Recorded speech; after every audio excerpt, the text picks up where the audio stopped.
Assalamualaikum warahmatullahi wabarakatuh. Perkenalkan, nama saya Maida dengan NIM 211011222024 dari program studi Pendidikan Pancasila dan Kewarganegaraan A1.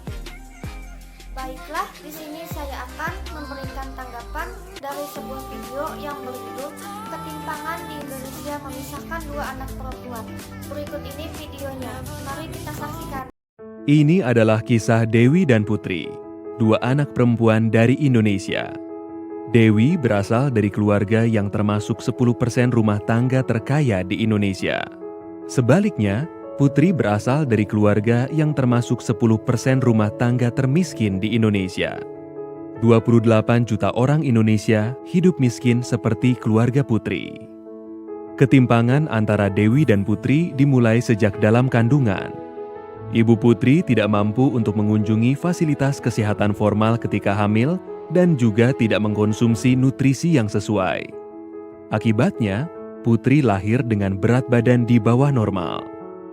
Ibu Dewi mampu untuk datang ke dokter secara teratur dan mendapatkan asupan gizi yang baik sehingga Dewi lahir normal dengan berat badan yang cukup.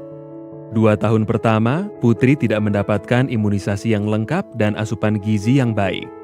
Akibatnya, Putri tidak bisa menyusul tinggi badan Dewi dan malah semakin tertinggal. Dewi besar di rumah yang memiliki saluran air bersih dan toilet. Keluarga Putri tidak memiliki toilet. Karena buruknya sanitasi di lingkungan rumah, Putri sering terkena diare.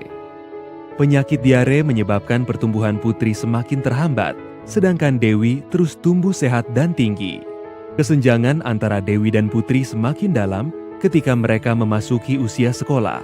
Dewi dimasukkan ke dalam program pendidikan anak usia dini yang mendukung pertumbuhan kognitifnya. Sedangkan Putri tidak, dia hanya tinggal di rumah. Dewi sekolah hingga lulus SMA, lalu melanjutkan ke perguruan tinggi. Putri juga sekolah hingga tamat SD. Namun, karena tingginya biaya untuk buku, seragam, dan transportasi, Putri tidak bisa melanjutkan sekolah. Ia terpaksa tinggal di rumah dan membantu mencari nafkah untuk keluarganya. Setelah lulus sekolah, Dewi mendapatkan pekerjaan yang layak dengan gaji yang tinggi. Putri yang hanya lulus SD harus puas dengan pekerjaan di sektor informal dengan penghasilan yang kecil dan tidak pasti dan perlindungan yang minim. Tanpa pekerjaan yang layak, Putri yang kini telah berkeluarga tidak mampu menyekolahkan anaknya atau membawanya ke fasilitas kesehatan ketika sakit. Karena itu, rantai kemiskinan dan ketimpangan terus menjerat dari generasi ke generasi. Tapi, kisah Putri tidak hanya dialami oleh 10% termiskin. Hampir 68 juta orang Indonesia yang termasuk 40% terbawah hidup sangat dekat dengan garis kemiskinan. Sangat mudah bagi mereka untuk terperosok ke dalam jurang kemiskinan. Gagal panen, kehilangan pekerjaan, atau sakit bisa menyebabkan mereka jatuh miskin. Tapi mari kita mundur sejenak. Bagaimana jika Ibu Putri bisa mendapatkan perawatan yang layak di saat hamil? Bagaimana jika Putri bisa mendapatkan imunisasi lengkap? Bagaimana jika rumah Putri memiliki air bersih dan sanitasi layak?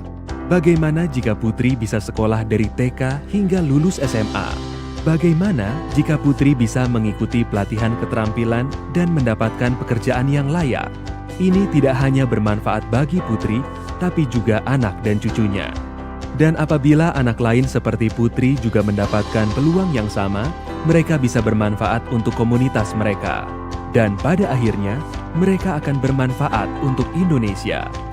Tapi ini semua dimulai dari memberikan Dewi dan Putri kesempatan yang sama.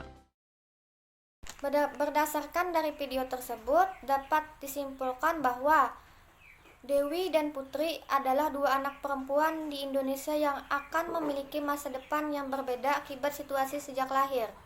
Dewi berasal dari keluarga yang memiliki pemasukan 10% teratas, sementara Putri, ia berasal dari keluarga yang berada di 10% terbawah, bagian dari 28 juta penduduk Indonesia yang hidup dalam kemiskinan. Ketimpangan memisahkan kedua anak tersebut sejak lahir dan menentukan masa depan mereka. Dan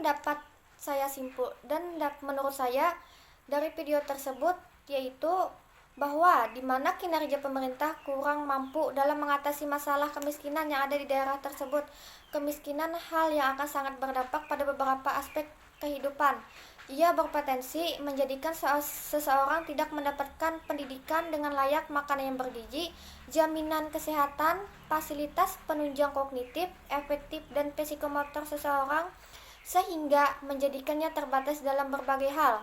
Dari beberapa aspek yang tidak dapat diperolehnya, maka ia akan terbebas untuk melakukan suatu hal untuk merubah keadaan sosial hidupnya. Itu saja pendapat dari sebuah video tersebut yang dapat saya berikan. Terima kasih.